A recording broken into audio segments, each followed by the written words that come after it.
తారా ఎక్కడా?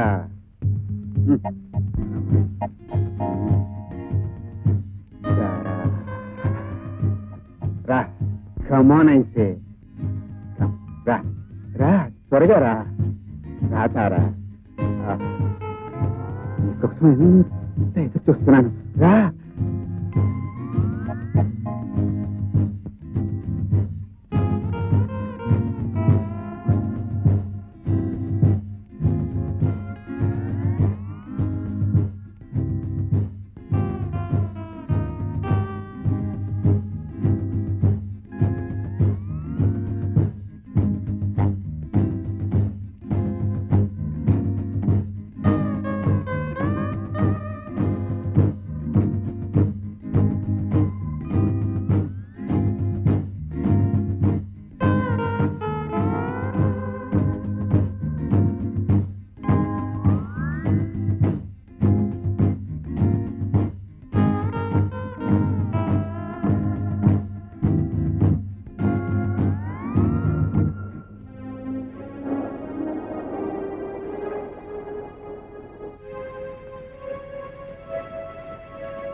Hello hello hello, how are you?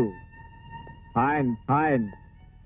మీరు sections లోనే కదా, డ్రెస్ సెలెక్షన్స్ కూడా సూపర్, వెరీ బ్రిలియంట్. అదేమిటో మీ చాయిస్ నా చాయిస్ ఒకటే. I like this colour very much. ఏమిటి ఇలా వచ్చారు? ఏమీ లేదండి, నా క్లయింట్ అన్నాపతుల అప్లాచారి మీద Bombay textile owner mister Reynold Roosevelt supreme కోర్టులో కేసు వేశాడు. అదంతా సెక్షన్ 420 ప్రకారం చెల్లదని అఫిడవిట్ దాఖలు చేయడానికి రెస్టారెంట్ కి వచ్చారా? Yes right. సారీ. మీరు అనుకున్నది కరెక్టే. ఏమనుకున్నారు? మీరు శుద్ధ అబద్ధాలు కోరని. నో, నేనా? అది మా ఇంట ఉంటా లేదండి. మీరు నన్ను చూడాలనే వచ్చారు. అటు నుంచి ఇటు వచ్చారు, ఇటు నుంచి అటు వెళ్లారు, మళ్ళీ అటు నుంచి ఇటు వచ్చారు. చూశాను, పిలిచాను, వచ్చారు. అదంతా వదిలేసి అప్పలాచారి అప్పడాల కర్ర అంటారేమిటి? అది కదండి, అఫ్ కోర్స్ ఎటు వచ్చిన మాట వాస్తవమే, మీ వైపు చూసిన మాట వాస్తవమే, కానీ మీరు అనుకోలేదు. మరెవరనుకున్నారు? ఎవరో నా క్లయింట్ అయి ఉంటారనుకున్నాను. జనరల్ గా నా క్లయింట్స్ అందరిని ఎక్కడ మీట్ అవుతుంటాను. మీరు ఎలాగో నా క్లయింట్ కాదు కదా అని వెళ్ళబోతూ, అవును మీరు ఎక్కడికి ఎందుకు వచ్చారు? ఇంటి దగ్గర బోర్ కొట్టినప్పుడల్లా ఇక్కడికే వస్తాను. Is it? నేను మీకు జస్ట్ ఆపోజిట్ అండి. నాకు ఎక్కడ బోర్ కొట్టినప్పుడు ఇంటికి వెళ్తూ ఉంటారు. తీసుకోండి. ఐఎమ్ సారీ, మీరు కదా ఆర్డర్ ఇచ్చింది, మీరు తీసుకోవాలి. నేను ఆర్డర్ ఇచ్చినప్పుడు మీరు లేరు, ఇప్పుడు ఉన్నారు, తీసుకోండి. పోనీ 50-50. సారీ, మన దగ్గర 50-50 బిజినెస్ లేదు. ఐస్ క్రీమే కాదు, ఏదైనా సరే నాకు పూర్తిగా కావాలి. నాకు కావాల్సింది ఇంకొకరితో పంచుకోలేను. Good, very good principal. నా నిజంగా సంతోషంగా. తీసుకోండి. Thank you. Madam ice cream. ఆ పాపాయమ్మకు నీకు సంబంధం ఏంటి? అత్త అల్లుళ్ళ అనుబంధం. అవును, ఆ పోలీస్ వాళ్ళు ఎవరో బట్టుకెళ్లారు. మొత్తం అత్త సంతానాన్ని లేపుకుపోయారు గురు. గురు, నువ్వు కాపాడకపోతే క్లబ్ మూసేస్తారు గురు. క్లబ్ మూసేస్తే అత్త ఆత్మహత్య చేసుకుంటుంది గురు. ఇది ప్రిస్టేజ్ పాయింట్ గురు.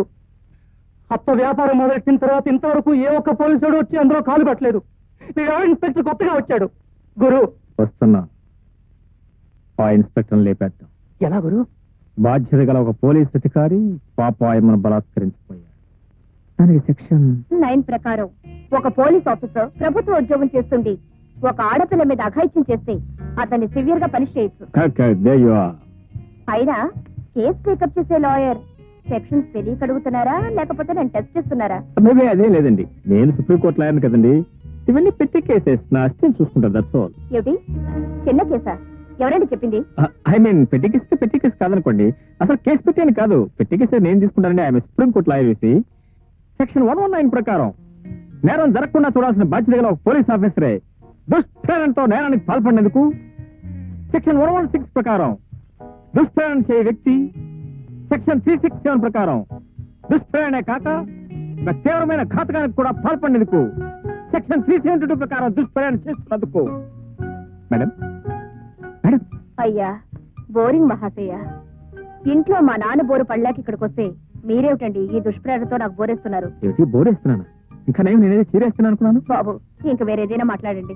ఏం మాట్లాడమంటారండి? సముద్రం లోతుగా ఉండను, నీరు ఉప్పగా ఉండను, చేపలు చప్పగా ఉండను అనమంటారా? లేకపోతే మీరు చాలా అందంగా ఉన్నారా, మిమ్మల్ని ప్రేమిస్తున్నాను అనమంటారా? సారీ అండి. దేనికి? పొరపాటు నోరు సరే. అబద్ధాల పుట్ట. లేకపోతే ఏమిటండి మీరు చెప్పాలనుకున్నది ఇది. ఇది చెప్పకుండా సెక్షన్లు వంకాయలు అంటారేమిటి? అదేనండి, మీ మనసు ఏమిటో తెలుసుకోకుండా నేను మిమ్మల్ని ప్రేమిస్తున్నాను అంటే మీరేమనుకుంటారు? అంటే నిజంగా ప్రేమిస్తున్నారా? మనస్ఫూర్తిగా ప్రేమిస్తున్నాను. నిజమని నన్ను ఎలా నమ్మమంటారు?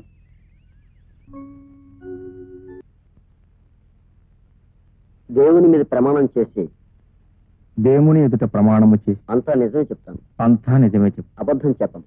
అబద్ధము చెప్పను. పాపాయమో మీకు తెలుసా? తెలుసు. ఎలా తెలుసు? మేమంతా ఒకే కులస్తులం. అంటే భక్త కులం, భక్తులం. భక్త కులమా? కాదు, అదో వ్యభిచార నిలయం. అపచారము, అపచారం, మహాపచారం. తన వృత్తిని, ప్రవృత్తిని ఆ శ్రీకృష్ణ పరమాత్మకి అంకితం చేసిన మహాసాధ్యం. స్వామి, ఆ రోజు, ఆ దుర్ఘటన జరిగిన రోజు అమ్మ జయదేవునికి ఇష్టమైన అష్టపదులు వల్లిస్తూ ఉండగా, మేమంతా పూజా కార్యక్రమంలో నిమగ్నమే ఉండగా, ఎక్కడి నుంచి వచ్చాడో, ఎలా వచ్చాడో, ఇదిగో ఆ ఇన్స్పెక్టర్ బాబు పేరు శ్రీధర్ కదా బాబు, శ్రీధర్ పిడుగులా దూసుకొచ్చాడు స్వామి. వచ్చి ఊరుకున్నాడా? ఆ అమ్మను, మహాసాధ్యముని, సౌశీల్యవతిని గట్టిగా పట్టుకుని ఏమేమో చేయబోయాడు స్వామి. నా నోటితో నేను చెప్పలేదు స్వామి. పచ్చి అబద్ధం. ఆర్డర్. ఏదేదో చేయబోయాడు అంటే దాని అర్థం బలాత్కరించబోయాడు స్వామి. ఎస్ఐ బలాత్కరించబోతూ ఉంటే మీరు చూస్తూ ఊరుకున్నారా? ఏం చేయమంటావు నాయన? ఏదైనా సహాయపడదాం అనుకుంటే అప్పటికే ఆమె ఒంటి మీద వస్త్రాలు వలిసి వేయబడ్డాయి. అబద్ధం, అబద్ధం, అబద్ధం. ఆర్డర్ చెప్పు స్వామి. ఒక్కసారి ఆ తల్లిని చూడండి. అవమాన భారంతో కృంగిపోతున్న ఆ తల్లిని చూడండి. అమాయకత్వం కూడు కట్టుకున్న ఆ కళ్ళల్లోకి ఒక్కసారి గుచ్చి చూడండి స్వామి.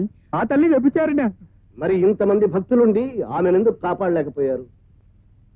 చెప్పాను కదా నాయన, వివస్త్రయ్య ఉన్న ఆ తల్లి దగ్గరికి ఎలా వెళ్ళగలని చెప్పు. అందుకే ఆ దృశ్యాన్ని చూడలేక ఆ భారాన్ని కూడా భగవంతుడి మీదే మోపినం బయటకు వెళ్ళిపోయాం. మరి వచ్చిన వారు పోలీసులకు ఎందుకు ఫిర్యాదు చేయలేదు? తప్పు నాయన. ఒకరి మీద ఒకరికి ఫిర్యాదు చేయకూడదు. ఎవరి కర్మ వారిదేనని వదిలేయాలి. స్వామి, నేను చెప్పినవన్నీ నిజాలని మళ్ళీ 1000 దేవుళ్ళ మీద ప్రమాణం చేసి చెప్తున్నాను. నిర్దోషి అయిన అమ్మలకే అమ్మ మా పాపాయమను రక్షించి న్యాయం చేకూర్చవలసిందిగా కోర్టు వారిని సవినయంగా కోరుతున్నాను.